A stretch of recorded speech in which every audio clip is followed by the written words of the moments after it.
تفسیر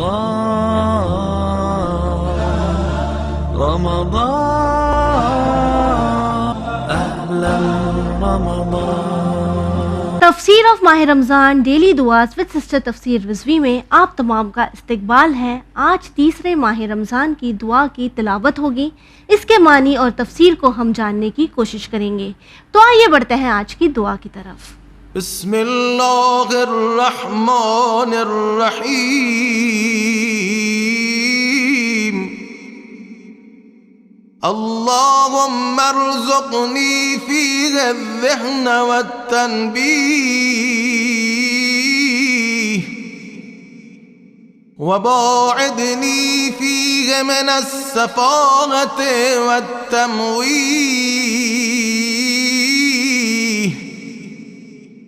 واجعل لی نصیبا من کل خیر تنزل فیہ بجودک یا اجود الاجودین۔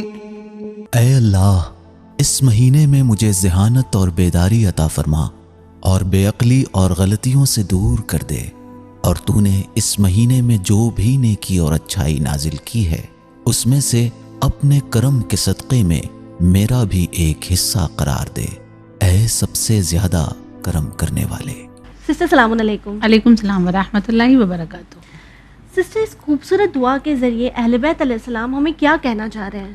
اعوذ باللہ من الشیطان الرجیم، بسم اللہ الرحمن الرحیم، وبہ نستعین وہو خیر ناصر ومعین۔ ترجمہ اس دعا کا اس طرح سے ہے کہ خدایا ہمیں آج کے دن عقل اور خرد یعنی ذہانت عطا فرما اور حماقت اور جہالت سے دور فرما۔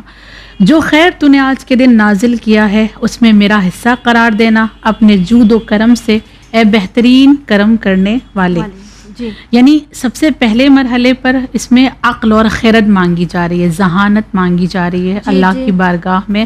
ہم سب جانتے ہیں کہ انسان کی خوبصورتی اس کے عقل میں ہے، جی، اسی لیے ہم اشرف المخلوقات ہیں۔ بے شک، جی، اور عقل انسان کی زندگی کی زینت بنتی ہے۔ بالکل۔ اور اگر شیعان حیدر کرار کے عقیدے کی طرف ہم جائیں گے تو ہم دیکھیں گے کہ جو ہماری معتبر کتاب ہے جسے کتب اربعہ کہا جاتا ہے، جس میں سب سے پہلے سر فہرست اصول کافی آتی ہے، اصول کافی کی پہلی جلد کا پہلا چیپٹر ہی عقل پر ہے۔ اوکے، ٹھیک ہے، یعنی کتنا اہم ہے یہ، کتنا اہم موضوع ہے عقل۔ جی۔ اور اسی کی صرف ایک روایت آپ کی خدمت میں جو مشہور ہے کہ جس وقت جناب جبرائیل حضرت آدم علیہ السلام کے پاس 3 چیزیں لے کر آئے اللہ کی جانب سے اور کہا کہ تینوں میں سے آپ کو صرف ایک چیز چوز کرنی ہوگی، اللہ نے کہا 3 بھیجیے، آپ ایک لے لیں۔ جی، 3 جو چیزیں تھی وہ اس میں تھا ایک عقل، دوسرا دین، تیسرا حیا۔ حضرت آدم نے تینوں کو غور سے دیکھا اور دیکھنے کے بعد عقل کو چن لیا، کہا مجھے عقل چاہیے۔ حضرت جبرائیل نے سوال کیا کہ آپ نے حیا اور دین کو کیوں چھوڑ دیا، عقل کو کیوں چنا؟ تو انہوں نے جواب دیا کہ جہاں عقل ہوگی وہاں دین بھی ہوگا اور وہاں حیا بھی ہوگی۔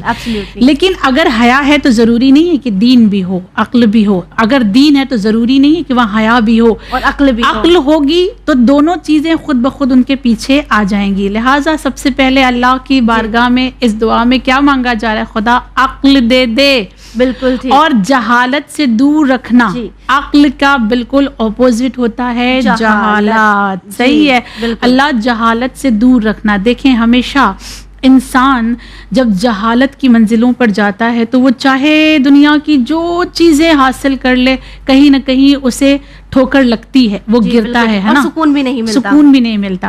لیکن جو عقل مند ہوتا ہے، جو خرد مند ہوتا ہے اور جس کے عقیدے بڑے عقل والے ہوتے ہیں نا، وہ بڑا سکون کی زندگی جیتا ہے اور اس کے گرنے کے بہت کم چانسز ہوتے ہیں، وہ کبھی گمراہی کے راستے پہ نہیں جاتا۔ دنیا اور آخرت وہ عقل کے ذریعے سے کما لیتا ہے۔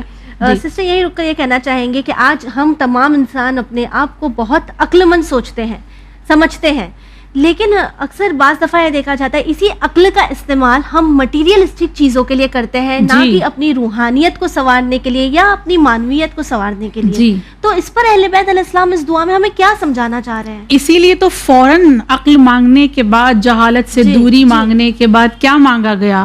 خدا آج کے دن جو تو نے خیر نازل کیا ہے وہ خیر عطا فرما۔ صحیح ہے۔ اب خیر ہم اگر دنیا میں دیکھیں تو جیسے آپ نے کہا کہ مادی چیزوں کو جی، لوگ جو ہے وہ خیر پیسہ، سمجھتے گاڑی، ہیں، پیسہ جی۔ ہے، بنگلہ ہے، گاڑی ہے، تو وہی جی۔ خیر ہے۔ لیکن نبی کریم کی حدیث، نبی فرماتے ہیں کہ ایک روزہ دار کے لیے جو سب سے بڑی خیر ہے ماہ رمضان میں وہ اس کی صحت ہے۔ اگر صحت ہوگی تو روزے ہوں گے، تو روزے ہوں گے، جی۔ وہ روزہ رکھ سکے گا، وہ عبادتیں جی، انجام دے جی، سکے گا۔ absolutely۔ اس کے علاوہ نبی فرماتے ہیں جانتے ہو روزہ دار کے لیے خیر کیا ہے؟ روزہ دار کے لیے خیر یہ ہے کہ وہ اپنے نفس کو اپنے قابو میں کر لے، اپنے دل کو زندہ کر دے، اپنے اعضاء و جوارح کو پاک کر لے اور نعمتوں کا شکر ادا کرے، فقراء کے ساتھ نیکی کرے اور عبادت میں خالص ہو جائے۔ یہ ساری چیزیں نبی فرماتے ہیں کہ تمہارے لیے خیر ہے، یعنی عقل مند جو ہوں گے وہ ان کے لیے یہ چیزیں خیر ہوں گی، لیکن جو جاہل ہوں گے، جو جہالت کے راستے پہ چل رہے ہوں گے، ان کے لیے یہ خیر نہیں ہے۔ ان کے لیے خیر کیا ہے کہ سحری ہو تو عالی شان دسترخوان بالکل، لگے، جی۔ افطاری ہو تو پھر 40 وہ عالی چیزیں شان ہوں، جی۔ دسترخوان لگے اور پھر وہی ہم کھاتے رہیں، اور پھر اس کے بعد جب شب عید آئے تو اللہ ماہ رمضان کے بدلے میں اتنی خیر دے کہ 20,000 سے کم کا ہمارا جوڑا نہیں نہ ہو، ہے نا؟ یہ خیر ہے۔ جی جی ایبسلیوٹلی۔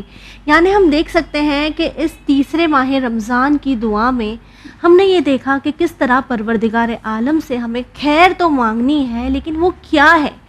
کیا وہ مٹیریلسٹک چیزیں ہیں یا وہ روحانیت ہے کہ ہم جس کے ذریعے اپنے آپ کو اللہ کے قریب کر سکیں؟ ان روز کی دعاؤں میں ہم اللہ سے وہ چیزیں مانگے جس کے ذریعے ہم دنیا میں رہ کر اپنی آخرت سنوار سکیں۔ انشاءاللہ آپ سے کل ملاقات ہوگی، تب تک کے لیے ہمیں دیجیے اجازت، پر بنے رہیے چینل ون کے ساتھ۔ رمضان أهلا رمضان